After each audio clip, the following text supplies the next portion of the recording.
Hello friends, you are watching Shri Ananta tutorials. आज मैं आपको बताने जा रही हूँ विटामिन ए के बारे में। मैंने इससे पहले आपको लेक्चर में विटामिन्स के बारे में पढ़ाया हुआ था, जिसके मैंने क्या बताए थे, प्रकार बताए थे। कौन कौन से? एक जो जल में घुलनशील थे,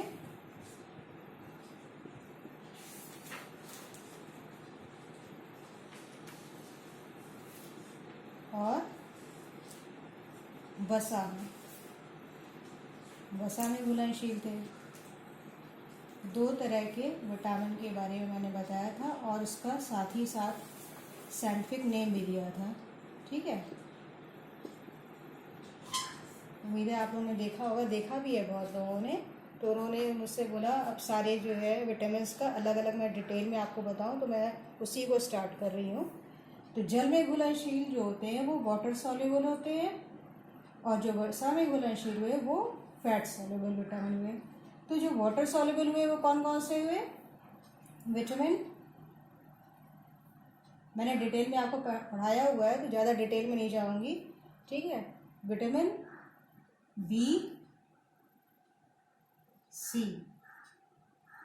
और जो वसा में घुलनशील होते हैं वो ए, डी, ई, के, ये होते हैं वसा में घुलनशील विटामिन। अब जो है यहाँ पे जो मैं पढ़ाने जा रही हूँ आपको, वो विटामिन ए के बारे में आपको पूरा डिटेल में बताऊंगी। ठीक है, इसे रब कर देती हूँ।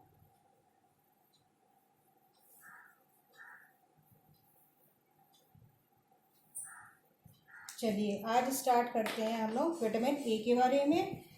तो सबसे पहले हम लोग इसके बारे में क्या पढ़ेंगे?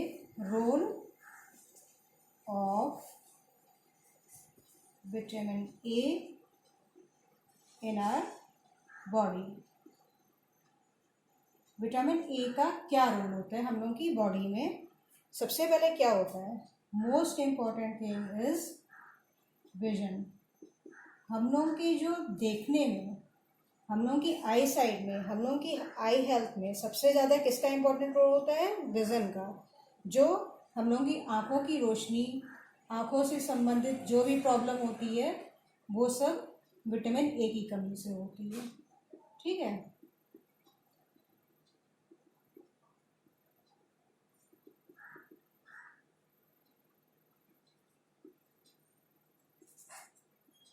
अब जो है दूसरा क्या है? Growth and development. अब सब लोग कहते हैं जनरली जो है विटामिन ए केवल आंखों से ही रिलेटेड रहता है, लेकिन ऐसा नहीं है, और भी सारी चीज़ें होती हैं जिसमें विटामिन ए की ज़रूरत होती है। ठीक है, तो कौन सी होती है वो सब? ग्रोथ एंड डेवलपमेंट, विकास के लिए, बढ़ने के लिए, स्किन हेल्थ के लिए। ठीक है, नेक्स्ट क्या हुआ? Skin health. जैसे अब हम लोग के स्किन में क्या होता है, कभी एक्ने हो गया, ड्राई हो गया, इस तरह से होते हैं, और कुछ उसमें प्रॉब्लम, कोई भी प्रॉब्लम, अब आप लोग समझ रहे होंगे स्किन की संबंधित क्या क्या प्रॉब्लम होती है। तो वो सारी प्रॉब्लम जो होती है वो विटामिन ए से भी होती है। और क्या होता है? रिप्रोडक्शन। ठीक है, नेक्स्ट क्या हुआ आपका? Immune function. जो इम्यून से रिलेटेड डिजीज़ हो जाते हैं, इम्यून सिस्टम हम लोग का कमज़ोर हो जाता है, वो विटामिन ए की वजह से भी होता है। इसलिए हम लोग को सारे विटामिन्स, मिनरल्स, हर तरह की चीज़ें एक लिमिटेड मात्रा में और सब कुछ खाना चाहिए। ऐसा नहीं कि मैंने विटामिन ए खा लिया, विटामिन बी नहीं खाया, विटामिन सी खा लिया, डी नहीं खाया। हर चीज़ों की अपनी इम्पोर्टेंस है। ठीक है, अब ये तो आपको समझ में आ गया होगा क्या क्या हुआ role of vitamin A in body. पहला हो गया विजन, हो गया ग्रोथ एंड डेवलपमेंट, हो गया स्किन हेल्थ, हो गया रिप्रोडक्शन, इम्यून फंक्शन, जो मेन होते हैं। ठीक है, और क्या? अब क्या आप पढ़ेंगे? डेफिशिएंसी। हम लोग को इससे किस तरह के रोग हो जाते हैं। तो सबसे ज़्यादा इम्पोर्टेंट होता है कि उस पर ध्यान देना कि किस तरह का रोग है और उसका क्योर कैसे करना है। तो इसकी डेफिशिएंसी क्या क्या है?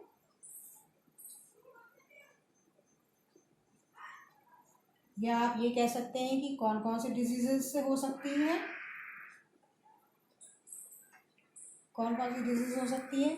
सबसे पहला फर्स्ट नंबर ज़ीरोफ्थाल्मिया, ज़ीरोफ्थाल्मिया। अब ये जो होता है ये आपको इंग्लिश में भी लिखने को आएगा कंपटीशन में, जब आते हैं क्वेश्चंस टाइप के आते हैं। चाहे ये जो मैं पढ़ा रही हूँ वो ज़रूरी नहीं है कि केवल एक ही के लिए, हर कंपटीशन में इस तरह के क्वेश्चन विटामिन के बारे में और आपका प्रोटीन के बारे में, हर चीज़ से रिलेटेड क्वेश्चन आते हैं। चाहे वो होम साइंस से संबंधित हो, चाहे वो बायो से संबंधित हो, चाहे फूड टेक्नोलॉजी से संबंधित हो, या आजकल जनरल जो भी जितने भी कॉम्पिटिटिव लेवल के एग्ज़ाम होते हैं सारे में ये आता है इस तरह के क्वेश्चन। तो किसी एक सब्जेक्ट के लिए ये इम्पोर्टेंट नहीं, ये एवरी सब्जेक्ट के लिए जो है ये इम्पोर्टेंट है। तो ज़ीरोफ्थाल्मिया, इसको आप हिंदी में भी यही लिख सकते हैं। नेक्स्ट आपका क्या हुआ? Cystic fibrosis. ये सब जो होती हैं इससे बीमारियां होती हैं, और मेन जो होता है सब जनरली जो रिलेटेड होती हैं, क्रोनिक डायरिया। अब आप बोलोगे कि जो भी बीमारी, अभी तक तो सुना कि जितनी भी चीज़ें होती हैं वो आँख से ही संबंधित होती हैं, लेकिन ज़रूरी नहीं कि वो आपकी आई से ही रिलेटेड हो, वो और भी चीज़ों को अफेक्ट करती है।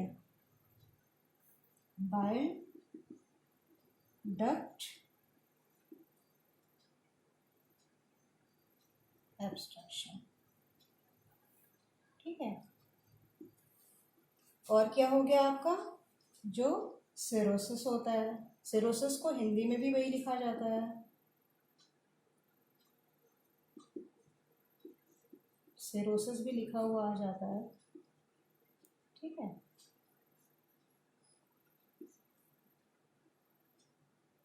सब दिखाई पड़ा आप लोगों को? तो क्लियरली या आप अपने कॉपी में नोट में देख लीजिए। और क्या होता है, सबसे ज़्यादा इससे एक और चीज़ देखने में आई है, पेनरेक्टिक इनसफिशिएंसी,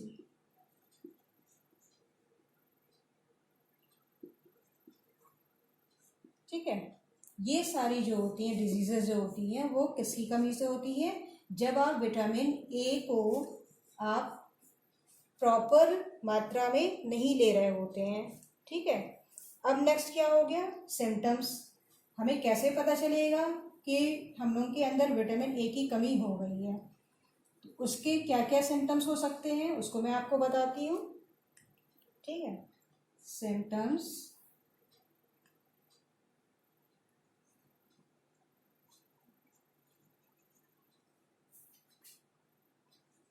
ऑफ विटामिन ए, क्योंकि इस अगर विटामिन ए की प्रॉब्लम हुई है तो हमें ये जानना भी तो ज़रूरी है ना कि अगर विटामिन ए की कमी है तो हमें क्या क्या ऐसे सिम्टम्स नज़र आने चाहिए कि हम लोगों को पता चले कि हाँ ये कमी हो सकती है। डॉक्टर को जाने से पहले आप अपना कुछ क्योर कर सकें, कुछ अपनी फर्स्ट एड ले सकें कि हाँ भाई ये हम पहले ले लेते हैं, तो उससे जो और बढ़ने से उसे रोका जा सकता है। तो क्या क्या हो सकते हैं?